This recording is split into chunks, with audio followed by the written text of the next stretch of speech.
नमस्कार मेरे प्यारे YouTube के साथियों, तंत्र लोक में आपका स्वागत है।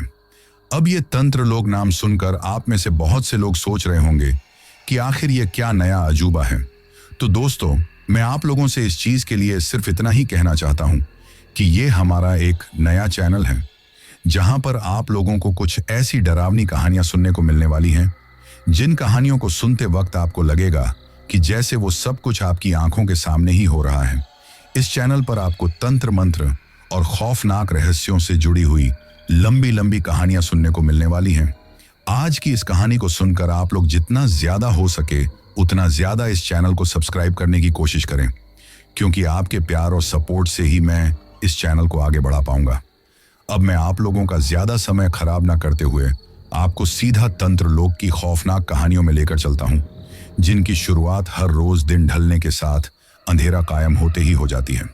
नमस्कार दोस्तों, मेरा नाम नंदनी है और मैं राजस्थान के एक छोटे से गांव नारायणगढ़ की रहने वाली हूं। आज मैं आप लोगों को अपनी लाइफ में हुए एक ऐसे डरावने हादसे के बारे में बताने वाली हूं जिसके डर को मैं आज तक भी अपने दिलो दिमाग से निकाल नहीं पाई हूं। दरअसल बात उस वक्त की है जब मैं अपनी शादी के बाद अपनी पग फेरों के लिए अपने मायके आई हुई थी। मेरे मायके आने के बाद उसी दिन शाम को मेरे पति और मेरे नंदोई मुझे लेने के लिए आ गए थे। उन लोगों को रात रुकना था और फिर दूसरे दिन हम लोगों को वापस जाना था। वे लोग अपनी गाड़ी लेकर आए हुए थे। अगले दिन लगभग 3-4 बजे के आसपास मैं उनके साथ अपनी ससुराल जाने के लिए रवाना हो गई।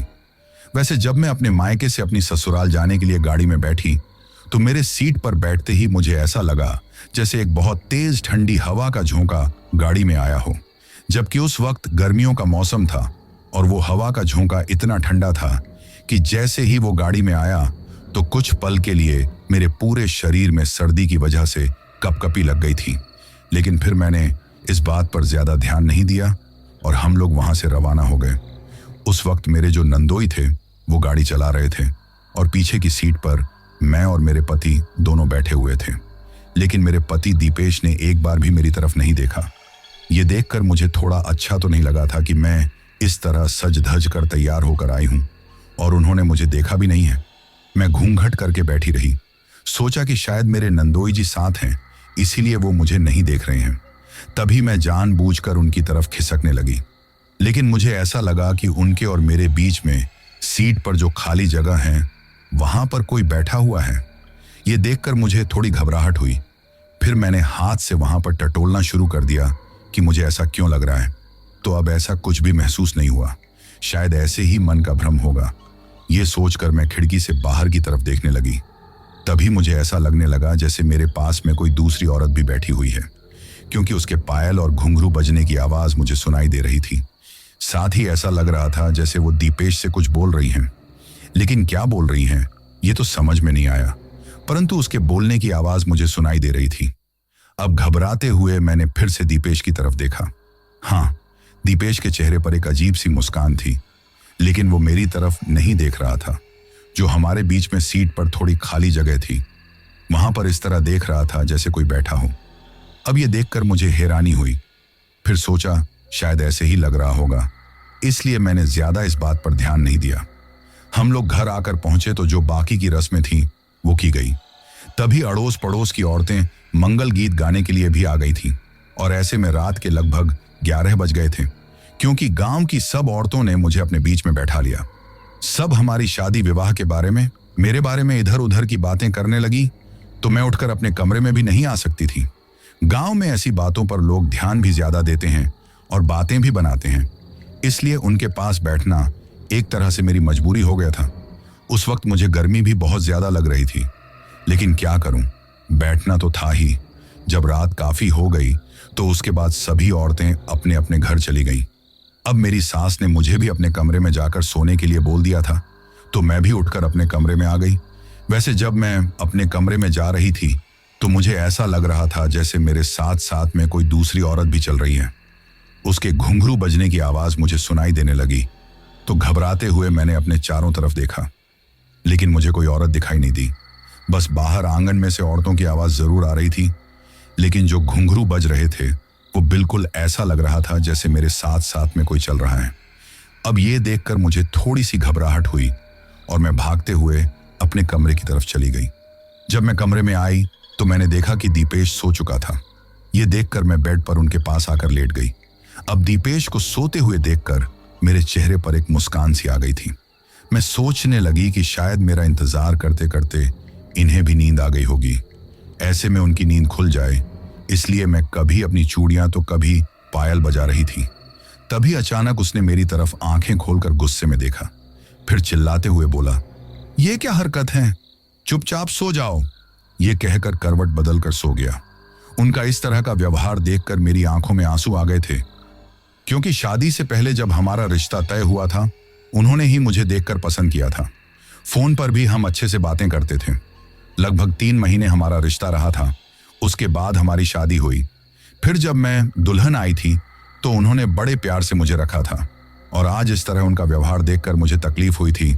अब मैं हैरानी से उनकी तरफ देखने लगी तो उन्होंने फिर से गुस्से में मेरी तरफ देखा और चिल्लाते हुए बोला, दूर रहो मुझसे, जाओ यहां से।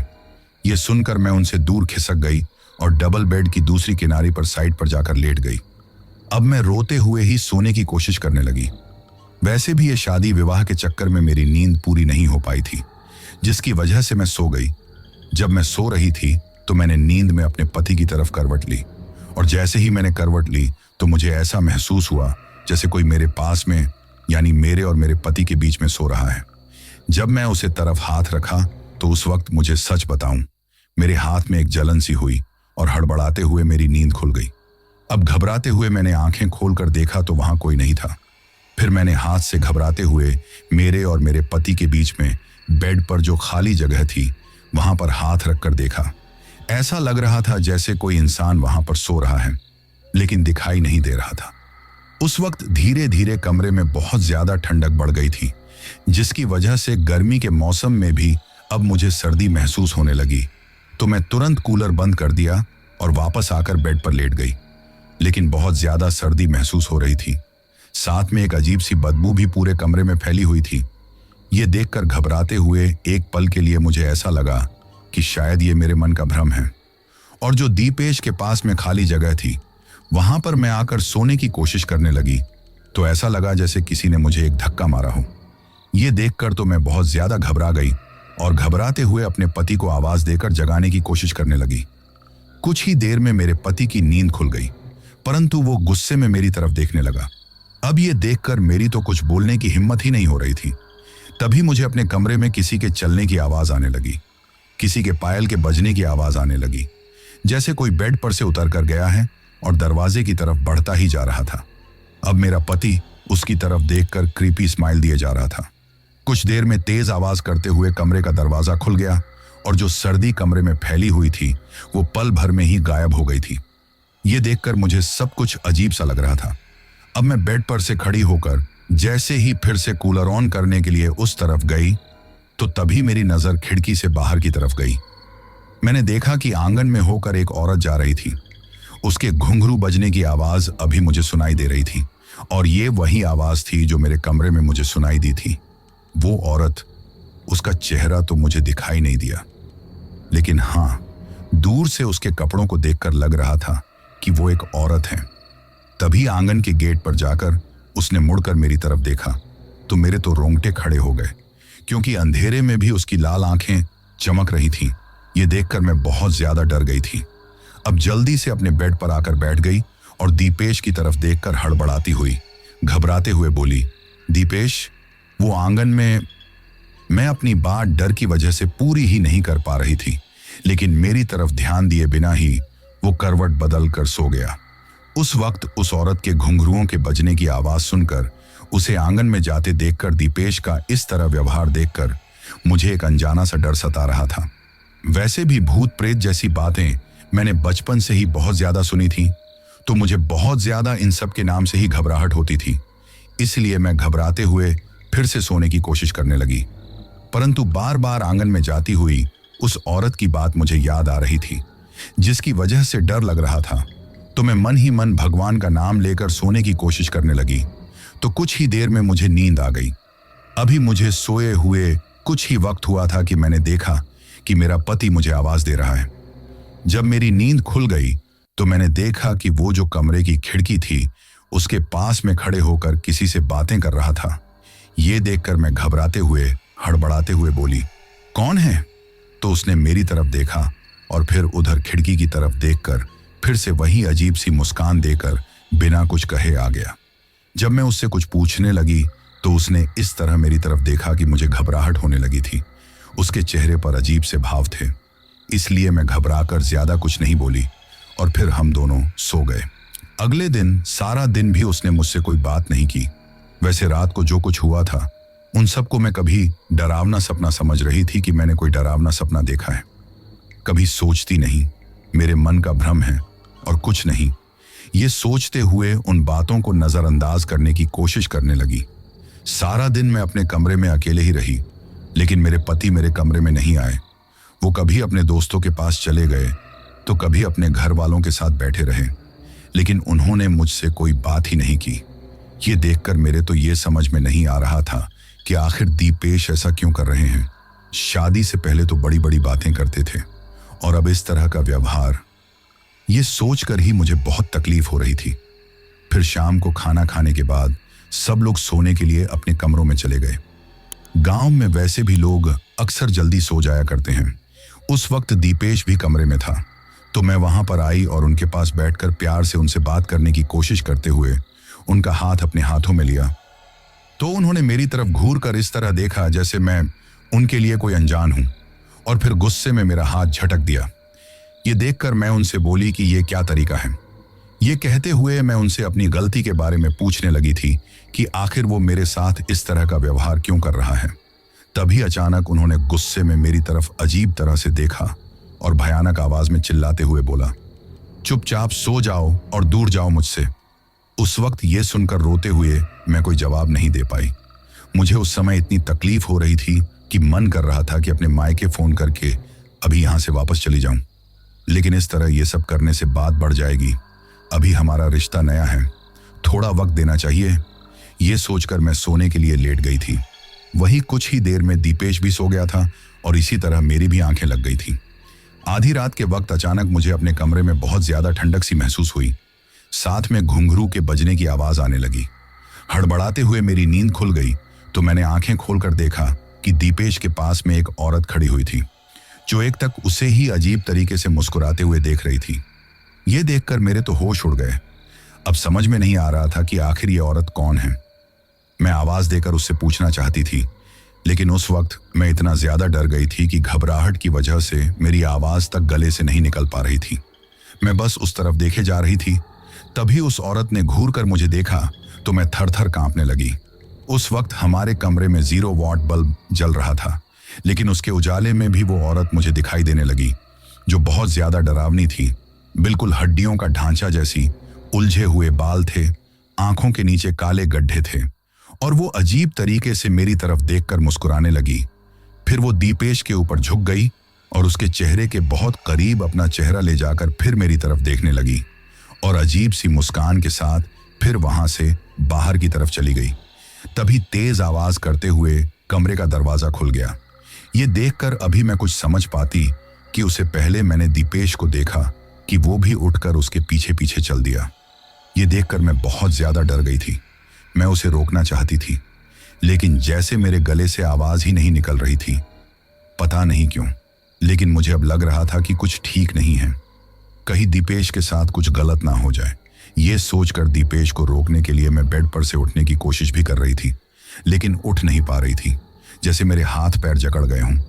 इसलिए मैं अपने हाथ पैर पीटने की कोशिश करने लगी। कुछ देर बाद जब मैं अपने हाथ पैरों को हिला पाई तो भागते हुए घबराते हुए घर के आंगन में चली गई। उस वक्त थर थर कांपते हुए मैं चारों तरफ दीपेश को देखने लगी, लेकिन वो कहीं मुझे दिखाई नहीं दे रहा था। अब मैं सोचने लगी कि कहीं वो डरावनी औरत उसे अपने साथ घर से बाहर तो नहीं लेकर गई है। हे भगवान, पता नहीं वो उसके साथ क्या करेगी।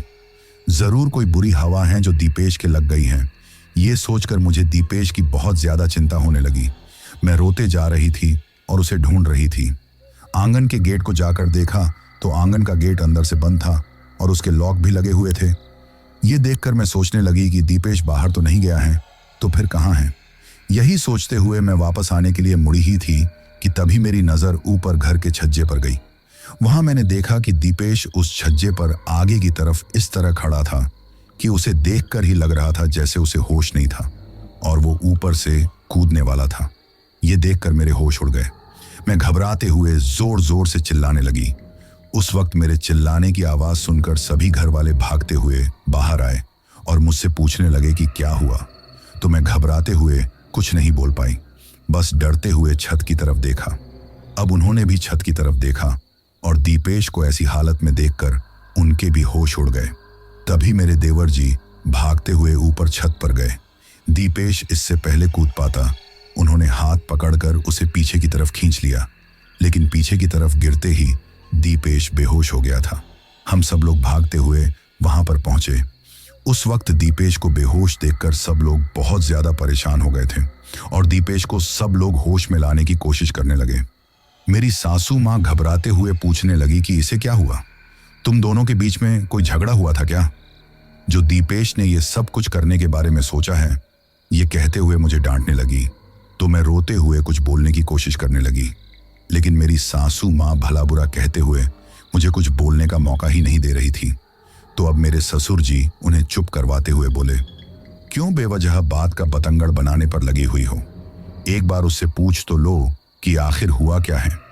ये कहते हुए मेरे ससुर जी मेरी तरफ देखकर बोले, बताओ बेटा, क्या हुआ है? वैसे तो मेरे ससुराल में सब औरतें घूंघट करती थीं, लेकिन इस वक्त मेरा बोलना जरूरी था। तो मैंने जो कल रात को हुआ था, जो आज हुआ था, वो सारी बातें बता दी। अब ये सुनकर तो वो लोग और ज्यादा डर गए। तभी मेरी ससुर जी बोले कि आज सुबह ही पंडित जी से जाकर इस बारे में बात करेंगे, वही कुछ बता सकते हैं। वैसे भी शादी विवाह के चक्कर में अक्सर इसका इधर उधर आना जाना होता था और ऐसे वक्त में बुरी आत्माएं जल्दी से चिपक जाती हैं। कहीं किसी बुरी हवा तो इसको नहीं लग गई। ये कहते हुए वे लोग घबराने लगे थे। फिर मेरे ससुर जी और देवर जी दोनों ही दीपेश को उठाकर नीचे लेकर आए और मेरे कमरे में बेड पर सोने के लिए लेटा दिया। उस वक्त हम सब लोग बहुत ज्यादा परेशान थे। अब तो सबकी नींद उड़ चुकी थी, किसी को भी नींद नहीं आ रही थी। सब दीपेश के पास में बैठे हुए थे। अब मेरे ससुर जी ने सबको समझाया और अपने अपने कमरे में आराम करने के लिए बोला। तो सब चले गए। मेरी सासू माँ दीपेश को देखकर रोए जा रही थी। तो मेरे ससुर जी ने उन्हें समझाया कि कुछ नहीं होगा, सुबह पंडित जी से इस बारे में बातें करेंगे। ये कहकर उन्हें अपने साथ लेकर चले गए। जाते हुए मेरी तरफ देखकर बोले, बेटा परेशान मत हो, सब कुछ ठीक हो जाएगा, तुम भी सो जाओ। उनके जाने के बाद मैंने कमरे का दरवाजा बंद किया और सोने के लिए लेट गई।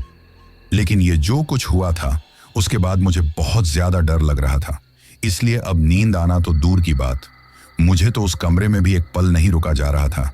लेकिन रात के वक्त, और वो भी अपनी ससुराल में, जब मेरी नई नई शादी हुई थी, तो मैं दूसरे कमरे में जाकर भी नहीं सो सकती थी, ना किसी से कुछ कह सकती थी। इसलिए घबराते हुए बेड पर सोने के लिए लेट गई थी और दीपेश की भी बहुत ज्यादा चिंता थी।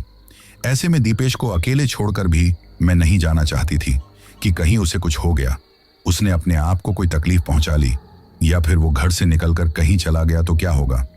अब घबराते हुए ये सोचकर मुझे नींद भी नहीं आ रही थी। वैसे अभी दीपेश बेहोशी की हालत में था, उसे होश भी नहीं आया था। तो मैं उसकी तरफ देखते हुए भगवान का नाम लेकर सोने की कोशिश करने लगी। कुछ ही देर में मेरी भी आंखें लग गई।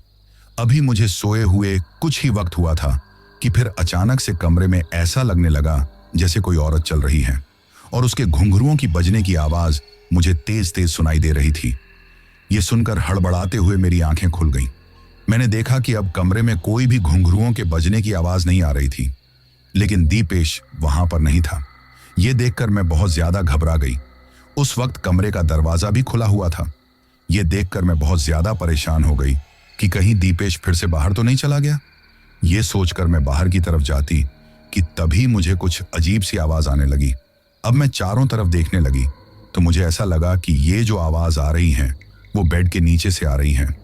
तो मैंने घबराते हुए देखा तो दीपेश बिना कपड़ों के बेड के नीचे लेटा हुआ था और कुछ बड़बड़ाते जा रहा था, लेकिन क्या बोल रहा था समझ में नहीं आ रहा था। अजीब सी आवाज में कुछ बोलते जा रहा था। अब ये देखकर मैं काफी परेशान हो गई। उस वक्त मुझ में इतनी हिम्मत नहीं थी कि दीपेश से कुछ बोल सकूं या उसे बाहर आने के लिए कह सकूं। मैं थर थर कांपने लगी। सोचा कि घर वालों से जाकर इस बारे में बताऊं, लेकिन वे लोग बिना कपड़ों में दीपेश को देखेंगे तो कैसा लगेगा। ऐसे में मैं कमरे से बाहर भी नहीं गई। अब मैंने भगवान का नाम लिया और हिम्मत करके दीपेश को जैसे ही हाथ लगाया, उसने अजीब तरीके से घूर कर मेरी तरफ देखा। यह देखकर तो मैं बहुत ज्यादा डर गई कि पता नहीं अब क्या होगा, लेकिन मुझसे बिना कुछ बोले ही दीपेश की आंखें बंद हो गईं, जैसे वो बेहोश हो गया था। यह देखकर डर तो लगने लगा था। फिर हिम्मत करके जैसे तैसे वहां से उसे खींच कर निकाला। फिर उसे जगाने की कोशिश की, होश में लाने की कोशिश की, लेकिन उसे कोई होश नहीं था। तो बड़ी मुश्किल से पकड़कर सहारा देकर मैंने उसे बेड पर सोने के लिए लिटा दिया। अब अपने साथ ये सब कुछ होता हुआ देखकर दीपेश की हालत देखकर मैं रोने लग गई। फिर हिम्मत करके मैंने उसे कपड़े पहनाने की कोशिश करने लगी, लेकिन उसके हाथ पैर इस तरह जकड़ गए थे कि मुड़ नहीं रहे थे। साथ में ही तभी मुझे कमरे में किसी के तेज तेज हंसने की आवाज सुनाई देने लगी। ये देखकर मैं और भी ज्यादा डर गई और घबराते हुए चारों तरफ देखकर हड़बड़ाते हुए बोली, कौन है, कौन है? लेकिन अब कुछ भी सुनाई नहीं दे रहा था। अब मैंने दीपेश की तरफ देखा कि तभी फिर से मुझे अपने कमरे में किसी औरत के भागने की, उसके घुंघरुओं के बजने की आवाज सुनाई देने लगी और फिर ऐसा लगा जैसे कोई भागते हुए कमरे से बाहर चला गया हो। ये देखकर घबराते हुए मैंने दरवाजे की तरफ देखा। फिर दीपेश को कपड़े पहनाने की कोशिश की तो अब उसके हाथ पैर मुड़ रहे थे। ऐसे में जैसे तैसे मैंने दीपेश को कपड़े पहनाए और फिर मैं बेड पर बैठकर रोने लग गई। हे भगवान, ये मेरे साथ में क्या हो रहा है? वैसे अब मुझे समझ में आ गया कि क्यों दीपेश मुझे नजरअंदाज कर रहा है। जरूर कोई बुरी आत्मा इसके चिपक गई है। उस वक्त घबराते हुए मैं ना जाने क्या क्या सोचते जा रही थी। ऐसे में अब तो एक एक पल गुजरना मेरे लिए बहुत मुश्किल हो रहा था। मैं जानती हूं कि वो एक एक पल मैं किस तरह गुजारा था। अपनी जिंदगी में मैंने भूत प्रेत इन सब के बारे में सुना तो बहुत था, लेकिन अब दीपेश की ऐसी हालत देखकर हर वक्त एक अनजाना सा डर लग रहा था। वैसे जैसे तैसे रात गुजर गई। अगले दिन सुबह होते ही जब दीपेश नींद से उठा तो ऐसा लग रहा था जैसे वो किसी सोच में डूबा हुआ हो। उसने मेरी तरफ ठीक से देखा भी नहीं, न कुछ बोला, उठकर बाहर चला गया। मैं भी उनके पीछे उठकर बाहर चली गई थी। घर वाले भी जाग गए थे। घर वालों ने भी दीपेश से बात करने की कोशिश की, लेकिन उसने किसी की बात का कोई जवाब नहीं दिया। आंगन के एक कोने में जहां पर एक पत्थर की बेंच बनी हुई थी, वहां पर जाकर वो बैठ गया। उस वक्त उसकी हालत देखकर हर कोई परेशान था। मेरे ससुराल वाले दीपेश को लेकर ही बहुत ज्यादा परेशान थे। अब वे लोग बिना कुछ देर किए हुए ही दीपेश को किसी पंडित जी के यहाँ ले जाना चाहते थे, जिससे पता चल सके कि आखिर दीपेश के साथ हुआ क्या है। लेकिन उन्होंने दीपेश से काफी कहा, पर दीपेश नहाने के लिए तैयार नहीं था। तो ऐसे में मेरे ससुर जी ने पंडित जी से कॉल करके बातें की, जिससे वो वहीं पर आ जाएं। लेकिन पंडित जी ने अपने घर ही आने के लिए बोल दिया था, क्योंकि किसी कारणवश वो हमारे घर नहीं आ सकते थे। वही दीपेश को नहाते ना देखकर मेरे ससुर जी बोले, जो होगा देखा जाएगा। ये कहकर वे लोग दीपेश को बिना नहाए ही पंडित जी के यहाँ ले जाने लगे। पहले तो दीपेश को बहुत ज्यादा गुस्सा आ गया, लेकिन बिना कुछ बोले ही अचानक उसके चेहरे पर एक अजीब सी मुस्कान आ गई। जब मैंने ये सब कुछ देखा तो मुझे बहुत ज्यादा घबराहट होने लगी कि पता नहीं अब क्या होगा। तभी मेरे ससुर जी ने हमारी ही गाड़ी निकाली और उसे स्टार्ट करने की कोशिश की, लेकिन काफी कोशिश करने पर भी गाड़ी स्टार्ट नहीं हो रही थी। वही दीपेश अजीब तरीके से ये देखकर मुस्कुराते जा रहा था। अब ये देखकर सभी घर वाले बहुत ज्यादा परेशान थे कि गाड़ी तो बिल्कुल ठीक थी, तो फिर स्टार्ट क्यों नहीं हो रही है? शायद ऐसी ही कोई खराबी आ गई होगी। ये सोचकर तुरंत पड़ोस में एक आदमी के पास गाड़ी थी, उन्हें बुलाकर लेकर आए तो कुछ देर में वो भी आ गया। अब फिर जैसे ही दीपेश को लेकर घर वाले उसके अंदर बैठे तो गाड़ी वाले भैया ने गाड़ी स्टार्ट करने की कोशिश की, परंतु गाड़ी स्टार्ट नहीं हो रही थी। ये देखकर अब सब घर वाले बहुत ज्यादा घबरा गए कि आखिर ये क्या हो रहा है। माना कि उनकी गाड़ी में कोई खराबी है, लेकिन ये भैया तो अभी गाड़ी चलाकर लाए हैं, तो फिर अब ये स्टार्ट क्यों नहीं हो रही है?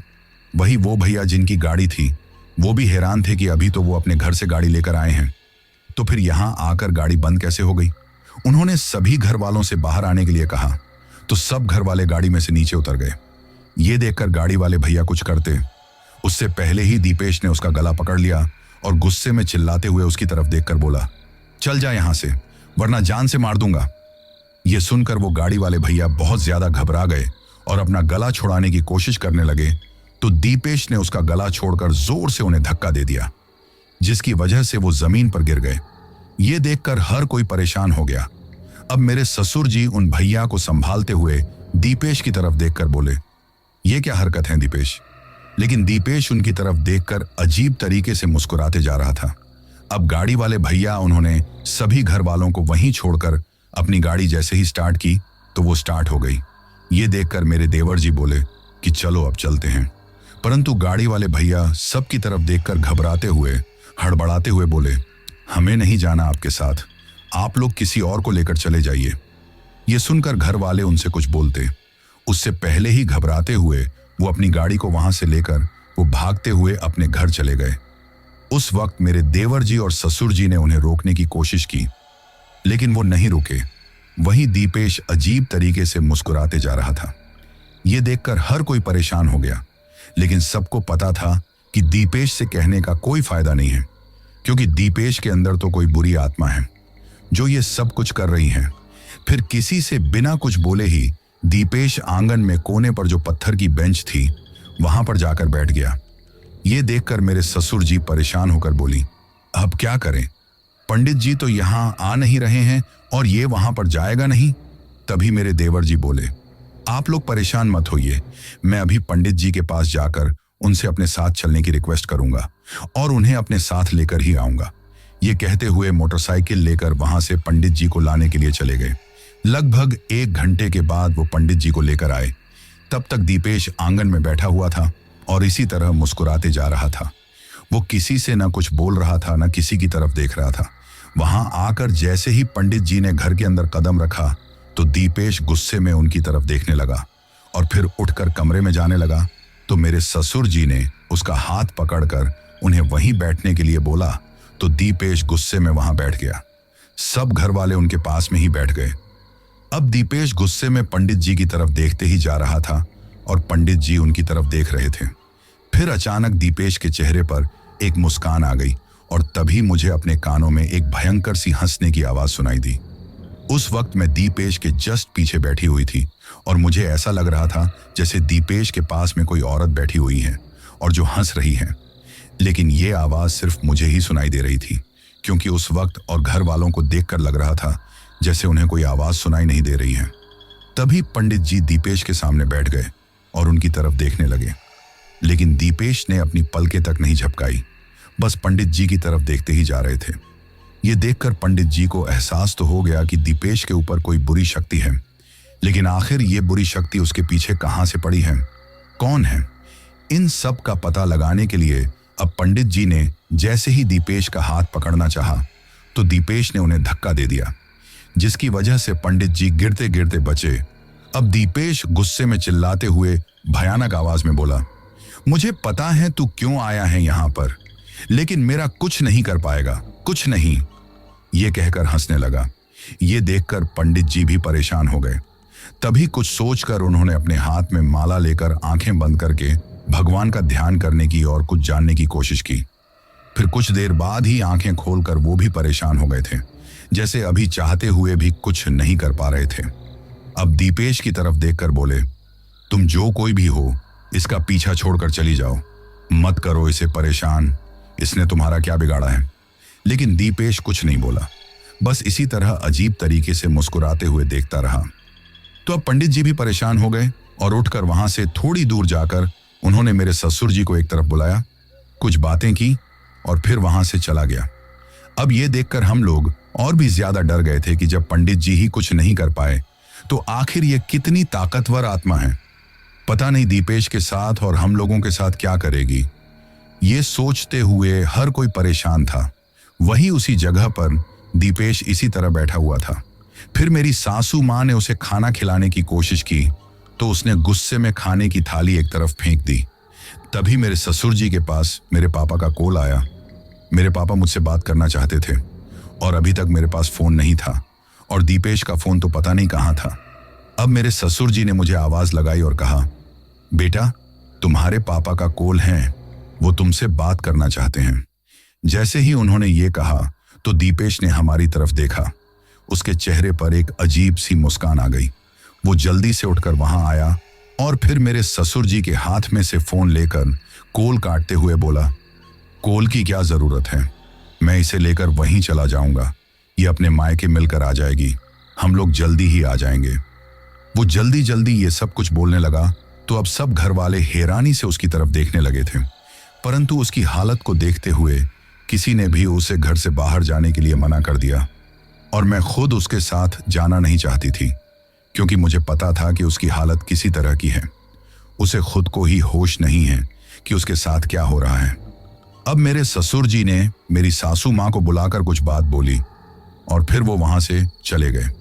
वही दीपेश मुझे मायके ले जाने की जिद कर रहा था, लेकिन जैसे तैसे घर वालों ने उसे चुप करवाया। धीरे धीरे शाम हो गई थी। ससुर जी वापस घर लौटकर आ गए थे। सासू माँ ने अकेले में जाकर उनसे कुछ पूछा तो उन्होंने शायद कुछ बताया था, तो मैंने देखा कि दोनों परेशान थे। अब सब घर वाले बैठकर दीपेश की रखवाली करने लगे, क्योंकि सबको डर लग रहा था कि जो कोई भी बुरी आत्मा है कहीं इसे कोई चोट न पहुंचा दे।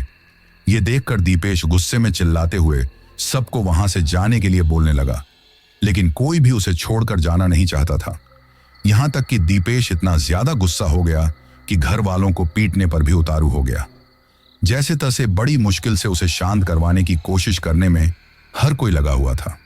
तभी आधी रात के वक्त मुझे घर के आंगन में वही घुंघरुओं के बजने की आवाज सुनाई देने लगी। तो घबराते हुए मैंने चारों तरफ देखा, लेकिन मुझे कुछ भी नजर नहीं आ रहा था। लेकिन ऐसा लग रहा था जैसे कोई हमारी तरफ चलते हुए आ रहा था, और ऐसे में घुंघरू की आवाज हमारे करीब आती ही जा रही है।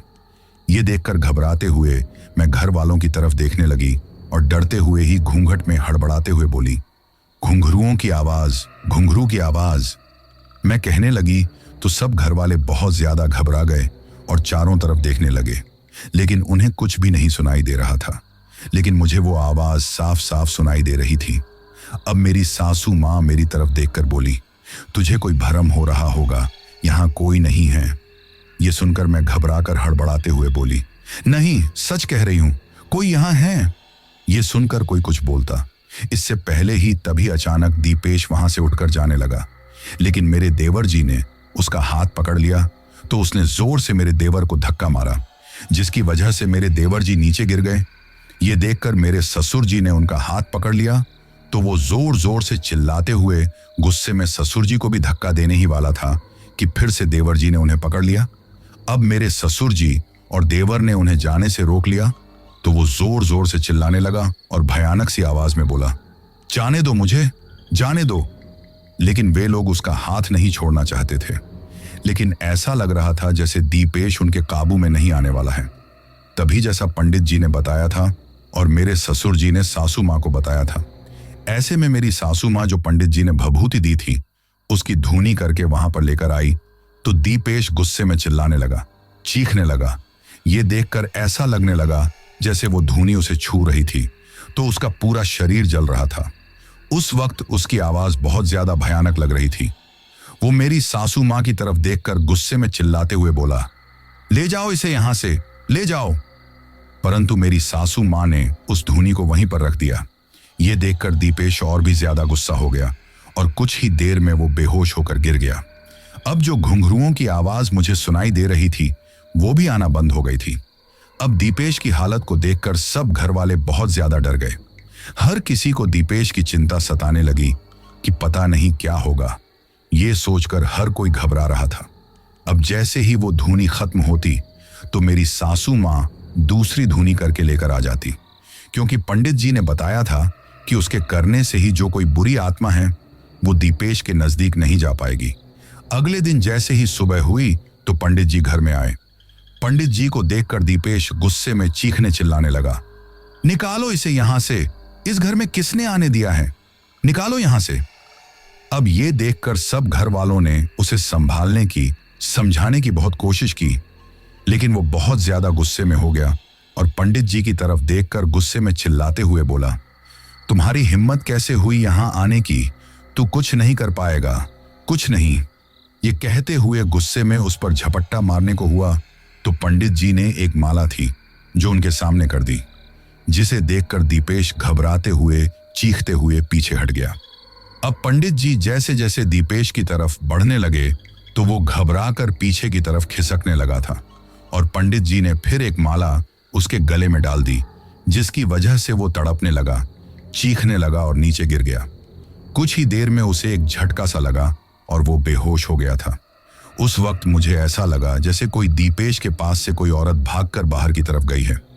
कुछ देर बाद दीपेश को होश आया तो वो किसी से कुछ नहीं बोला। उसे देखकर ऐसा लग रहा था जैसे किसी सोच में डूबा हुआ है और उसी बेंच पर जाकर बैठ गया। जब भी किसी ने बात करने की कोशिश की तो उसने कोई जवाब नहीं दिया। अब घर वाले उसका ज्यादा से ज्यादा ध्यान रखने की कोशिश कर रहे थे। साथ में पंडित जी ने फोन पर मेरे ससुर जी को कुछ बातें समझाई और घर में अगले दिन सुबह से रामायण पाठ करवाने के लिए कहा, जिससे घर में जो भी बुरी शक्तियां थीं वो घर से बाहर चली जाएं। इसके साथ में ही उन्होंने कहा कि रामायण पाठ करवाने के बाद हनुमान जी के मंदिर लेकर दीपेश को चले जाना।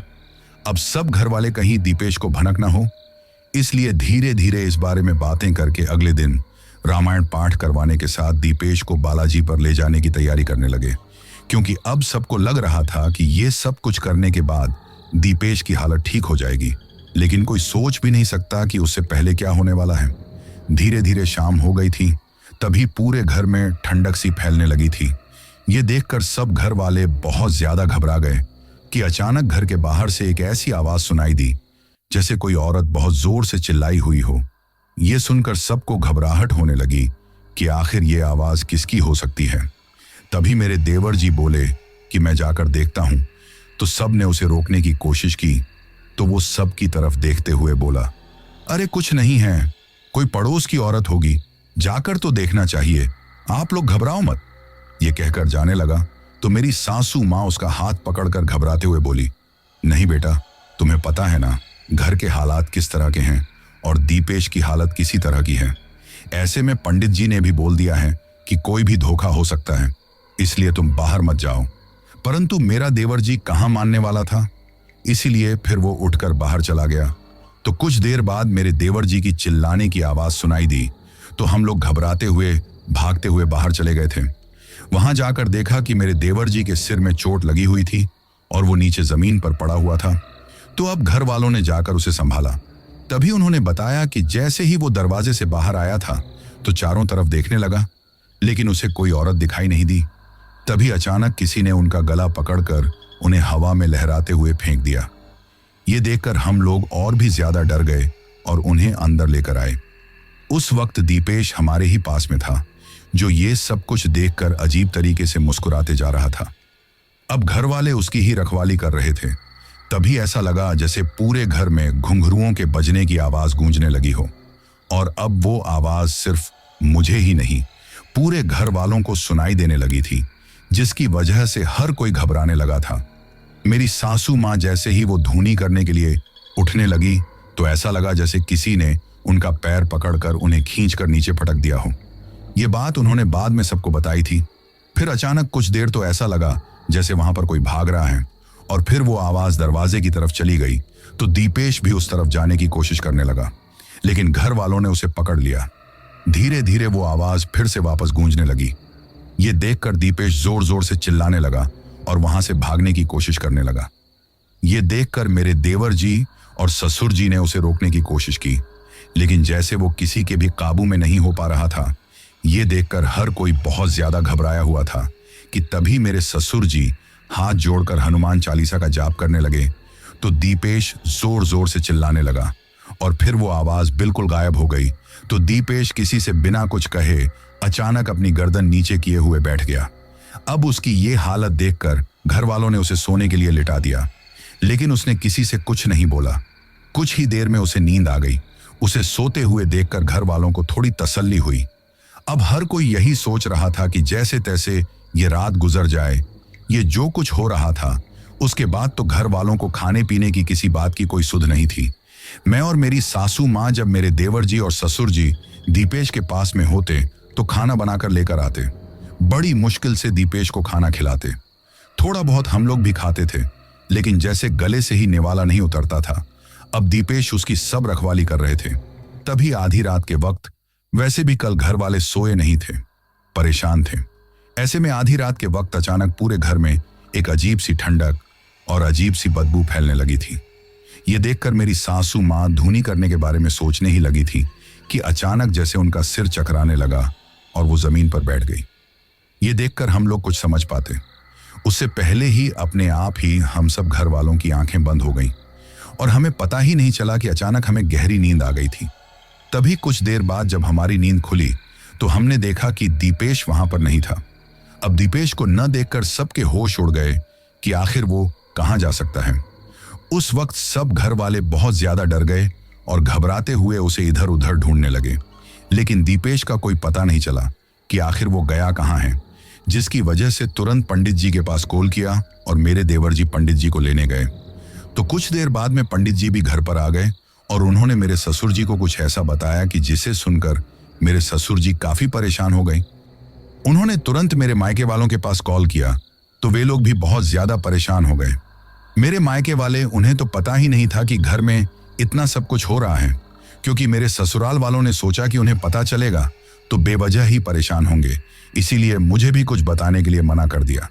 लेकिन अब मजबूरी ऐसी थी कि कुछ बताना जरूरी था। अब पंडित जी के साथ मेरे ससुर जी और मेरे देवर जी दोनों जाने के लिए रवाना हो गए। हम लोग जाना चाहते थे, लेकिन रात का वक्त है, औरतों को ले जाना ठीक नहीं होगा, ये कहकर हमें उन्होंने घर पर रहने के लिए ही बोल दिया। मेरी सासू माँ जाने की जिद करने लगी, लेकिन मेरे ससुर जी उन्हें साथ लेकर नहीं गए। उस वक्त मैं भी बहुत ज्यादा रो रही थी कि पता नहीं दीपेश कहाँ चला गया है। हे भगवान, कहाँ होगा, किस हाल में होगा, हे भगवान जी उनकी रक्षा करना। ये कहते हुए मन ही मन उनकी सलामती के लिए प्रार्थना कर रही थी। उस वक्त यही हाल मेरी सासू माँ का था। मेरे ससुर जी और मेरे देवर जी के साथ पंडित जी के जाने के बाद एक एक पल गुजारना हमारे लिए बहुत मुश्किल हो गया। लगभग 1.5 घंटे के बाद मेरे ससुर जी का कॉल आया। उस वक्त हमें पता चला कि दीपेश कहाँ है। मेरे मायके की तरफ जो रास्ता जाता है ना, वहां मेरे मायके से लगभग 3 किलोमीटर पहले ही एक बड़ा सा बरगद का पेड़ है। वहां उसी के नीचे दीपेश सोया हुआ था। इतनी सी देर में दीपेश वहां पर कैसे पहुंच गया, कोई नहीं समझ पाया था। और आखिर वहां क्यों गया, वहां जाकर क्यों सोया, किसी के भी समझ में नहीं आ रहा था। वैसे मेरे ससुराल वाले दीपेश को लेकर वापस घर पर आ गए थे। उस वक्त वो बेहोशी की हालत में था। ये देखकर मैं और मेरी सासू माँ रोने लगे तो मेरे ससुर जी हमें तसल्ली देते हुए बोले, कुछ नहीं होगा, सब ठीक हो जाएगा, घबराओ मत। लेकिन मेरे ससुर जी और मेरे देवर जी भी दीपेश की हालत देखकर घबरा रहे थे। अब हर कोई पंडित जी से इस बारे में पूछने लगा। तो पंडित जी ने जो कुछ हमें बताया, ऐसे में तभी पता चला कि जब मैं पग फेरे की रस्म के लिए अपने मायके गई थी ना, उसी दिन शाम को मेरे नंदोई के साथ दीपेश मेरे मायके मुझे लेने के लिए गया था। तो हमारे गांव पहुंचने से पहले उस बरगद के पेड़ के वहां पहुंचते ही उन्हें टॉयलेट जाना था। तो उन्होंने नंदोई से गाड़ी रोकने के लिए कहा, तो उन्होंने गाड़ी रोक दी। अब दीपेश गाड़ी में से उतरकर रास्ते आने जाने वाले लोगों को देखकर सड़क के साइड में पेशाब न करके उसी बरगद के पेड़ की ओट में जाकर पेशाब करके आया था। लेकिन उसे नहीं पता था कि वो बरगद का पेड़ कोई साधारण पेड़ नहीं है, वहां पर कोई बुरी आत्मा भी रहती है। और जहां पर वो पेशाब कर रहा था न, वहां उस वक्त वो बुरी आत्मा बैठी हुई थी और उसी ने दीपेश को उसी वक्त अपने काबू में कर लिया था। अब वो आत्मा किसकी थी? जब हमने इस बारे में पंडित जी से पूछा तो पंडित जी बोले, मुझे तो पता है वो आत्मा किसकी है, लेकिन मैं चाहता हूं कि वो आत्मा खुद अपने मुंह से सारी सच्चाई बताए। इसलिए पंडित जी दीपेश को होश में लाने की कोशिश करने लगे। वैसे अब सुबह हो गई थी। उधर मेरे नंदोई और ननद को भी इस बारे में पता चल गया, तो वे लोग भी सुबह जल्दी ही वहां आ गए। हर कोई परेशान था। तभी दीपेश को होश आया तो वो गुस्से में सबकी तरफ देखने लगा।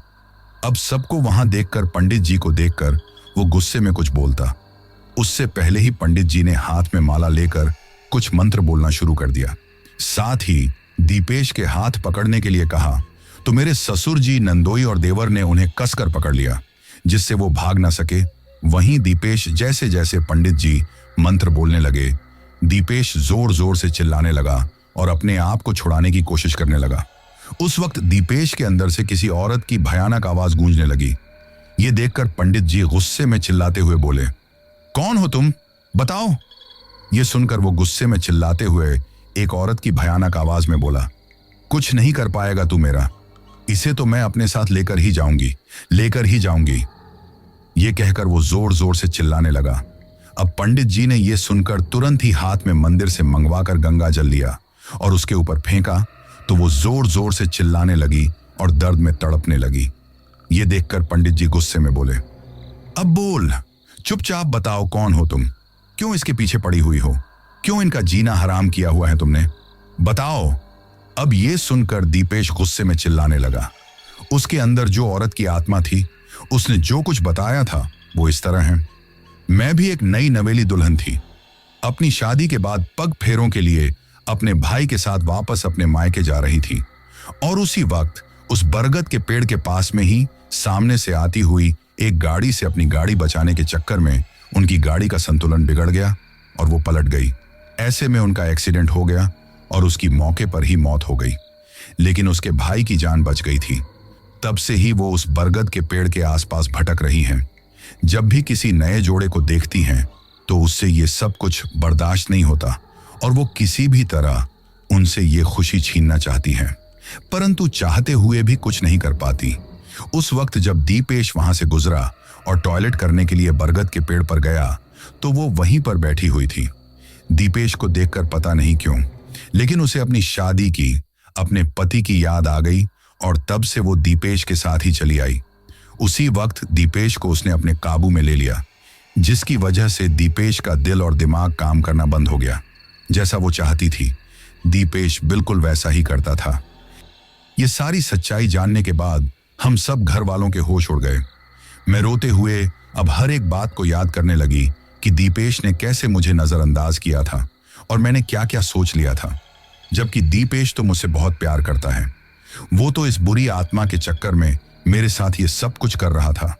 वही पंडित जी ये सुनकर गुस्से में चिल्लाते हुए बोले, और तुमने किसी और की जिंदगी बर्बाद करने के बारे में सोचकर इस बच्चे के ऊपर अपना अधिकार जमा लिया। अब वो गुस्से में चिल्लाते हुए बोली, इसे मुझसे कोई अलग नहीं कर सकता, मैं इसके साथ ही रहूंगी और इसे अपने साथ ही लेकर जाऊंगी। वैसे भी जो खुशी मुझे नहीं मिल पाई वो खुशी मुझे अब मिलेगी। ये सुनकर हम लोग बहुत ज्यादा डर गए। तभी पंडित जी गुस्से में बोले, तुम्हारे साथ जो कुछ हुआ है गलत था। मैं समझ सकता हूं कि अपनी जिंदगी को लेकर तुम्हारी आंखों में बहुत सारे सपने थे, लेकिन उससे पहले ही उस एक्सीडेंट में तुम्हारी जान चली गई थी। परंतु तुम्हारी ही तरह किसी और की आंखों में भी इसी तरह के सपने हैं और उनके पति पर तुम जबरदस्ती अपना अधिकार जमा रही हो। ये ठीक नहीं है। तुम्हारे साथ जो कुछ हुआ इसमें इनका कोई दोष नहीं है, छोड़ दो इसे।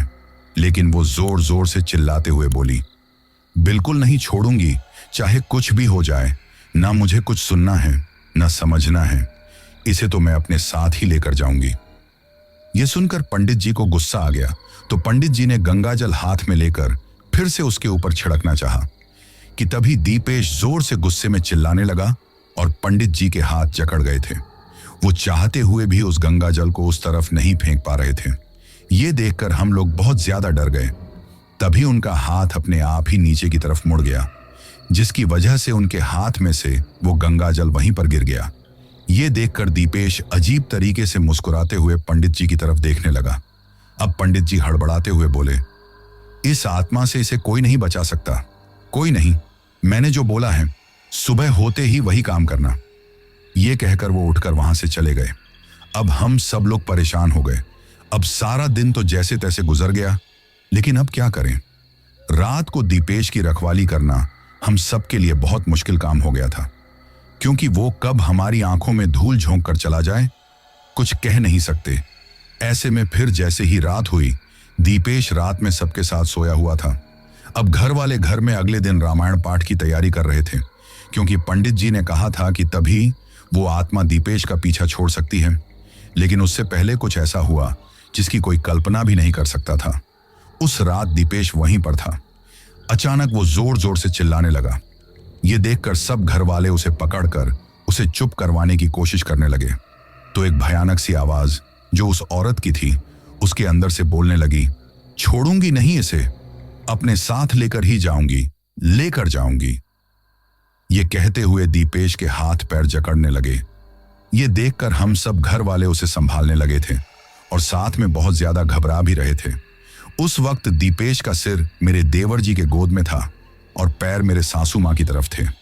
अचानक उसकी आंखें ऊपर की तरफ हो गईं और उनका रंग ही बदलने लगा था, तो हम लोग उसकी हालत देखकर रोने लगे थे। पंडित जी को कॉल करके इस बारे में बताया गया, तो कुछ ही देर में पंडित जी ने भी आने के लिए बोल दिया। लेकिन पंडित जी के आने से पहले ही अचानक दीपेश जोर से चिल्लाया और उसे एक झटका लगा। तभी एक ठंडी हवा का झोंका सबको छू गया और ऐसा लगा जैसे पल भर में सब कुछ शांत हो गया। अब दीपेश को देखा तो दीपेश की सांसें थम चुकी थीं। ये जो कोई आत्मा थी, दीपेश को हमारी आंखों के सामने अपने साथ ले गई थी।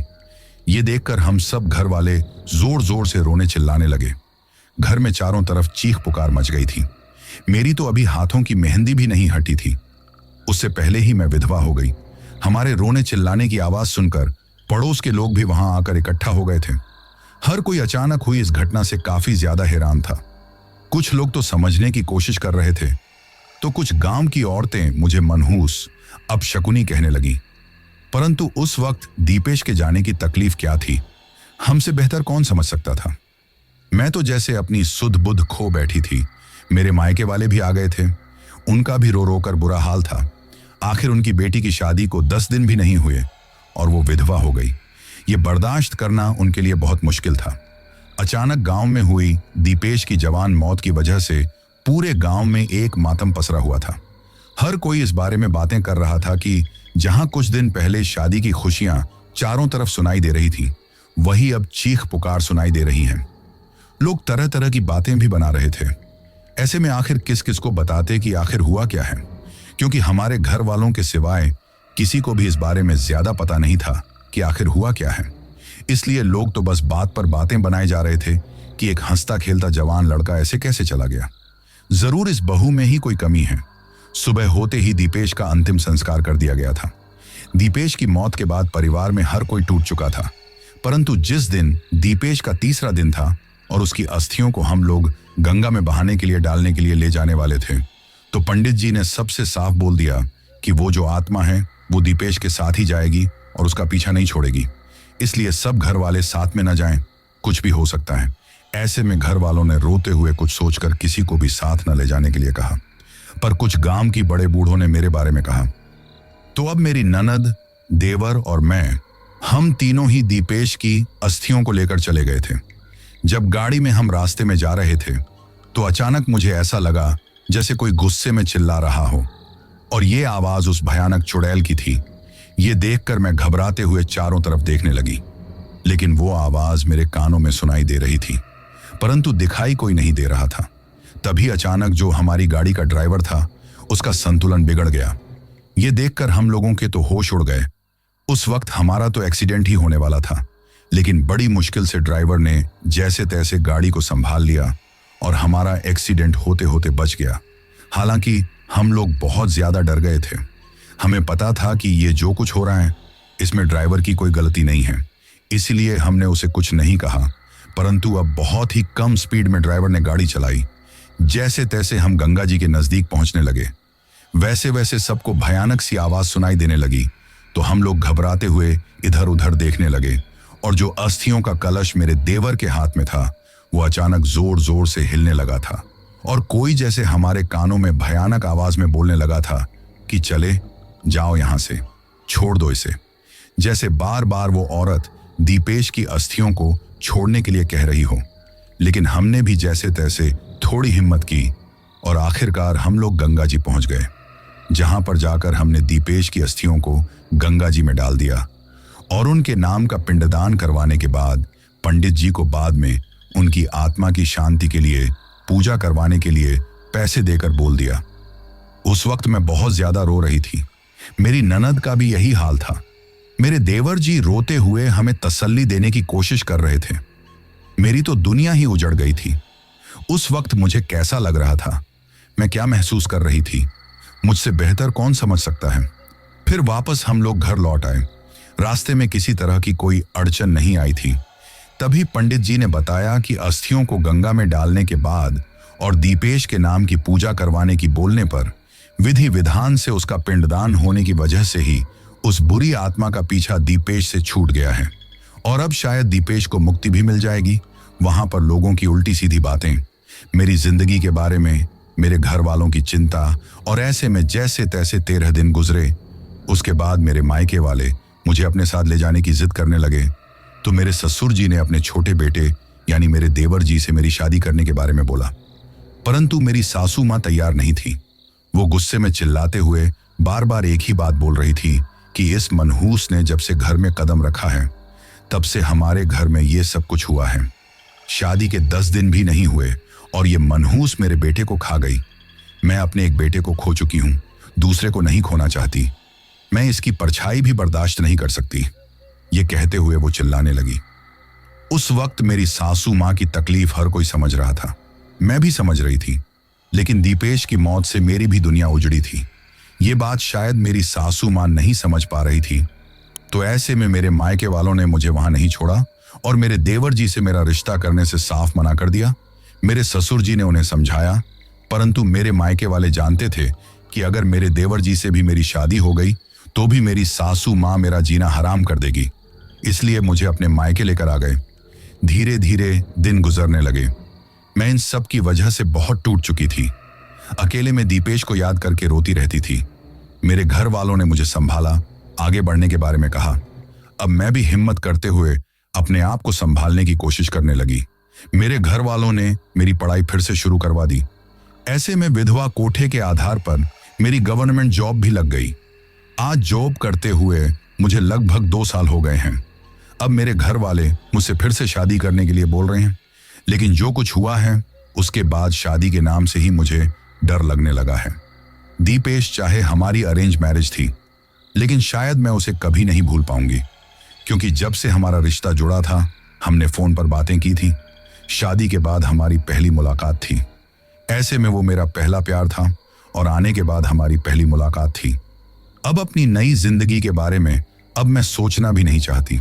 दिन में तो जैसे तैसे अपना मन लगाने की कोशिश करती हूँ, लेकिन रात को दीपेश की याद में रोने लग जाती हूँ और सोचती हूँ कि आखिर किस गुनाह की सजा मुझे इस तरह मिली थी।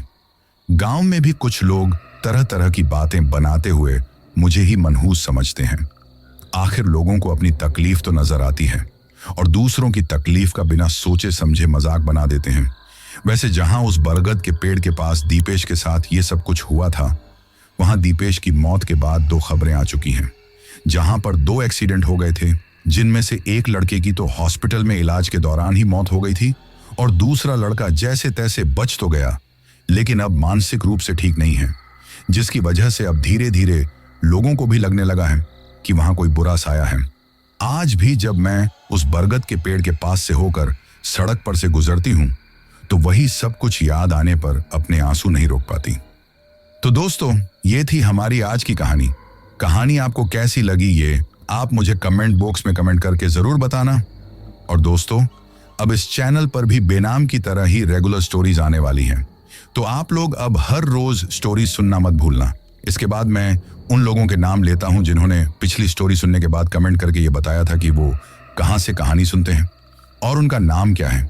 तो सबसे पहले इमरान भाई हैं पार्ली महाराष्ट्र से, इमरान खान हैं आजमगढ़ उत्तर प्रदेश से, राहुल वर्मा हैं दिल्ली से, सुजीत सिंह हैं पंजाब से, अनोखे लाल हैं यूपी से, फैजान लकुआ हैं दिल्ली से, दीपक ठाकुर हैं दिल्ली से, संगीता हैं बलिया से, अर्जुन हैं राजकोट गुजरात से, पंकज कुमार हैं लखनऊ से, रानी हैं असम से, नेहा हैं देहरादून से, इरफान सिद्दीकी हैं मुंबई से, फैजान अहमद हैं भोपाल से, अरविंद भाई गीताबेन, राज, रिंकल, दीप, सोनल और स्वरा हैं राजकोट गुजरात से, फैजान हैदर हैं लाहौर पाकिस्तान से, अन्नू हैं कानपुर से, सुरेंद्र कुमार हैं विजयनगर राजस्थान से, सारिक रोहाली हैं लाहौर पाकिस्तान से, राकेश फाजिल्का हैं पंजाब से और सबसे लास्ट में अख्तर हुसैन हैं बारामुल्ला कश्मीर से। तो दोस्तों, ये थे उन लोगों के नाम जिन्होंने पिछली स्टोरी पर कमेंट करके हमें बताया था कि वो कहां से कहानी सुनते हैं। इसके साथ ही अगर अभी तक भी आप लोगों ने चैनल को सब्सक्राइब नहीं किया है तो जल्दी से चैनल को सब्सक्राइब कर लो, क्योंकि आपका ये छोटा सा सहयोग मेरे लिए बहुत ज्यादा मायने रखता है।